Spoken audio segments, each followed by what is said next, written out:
কিভাবে আমরা ইমেল করব, হ্যাঁ সেটা দেখাচ্ছি। এই গুগল ক্রোমে যাবেন,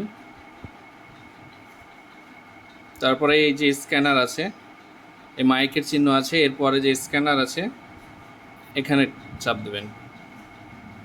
তারপরে দেখেন এইখানে আপনাদের ফেসবুকে যখন শো হচ্ছে এভাবে লিঙ্ক শো হবে। এখানে স্ক্যান করবেন এভাবে, দেখেন একটা মিডলে একটা লিঙ্ক এলো, এই লিঙ্কের উপরেই ক্লিক করবেন।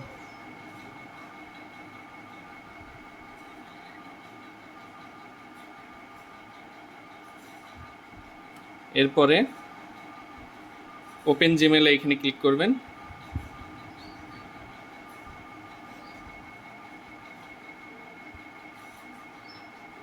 একটু ওয়েট করবেন, সব কিছু চলে আসবে। তারপরে এইখানে দেখেন পুরো ইমেলটা শো করে গেল। আপনাকে কিচ্ছু করার প্রয়োজন নেই। এই তীর চিহ্ন যেটা আছে ওপরে দেখছেন, এই তীর চিহ্ন এইখানে যেয়ে চাপ দেন, বাস এইটুকুই কাজ। আজকের মধ্যেই এগুলো করে দেন, তার কারণ হলো আজকেই শেষ ডেট।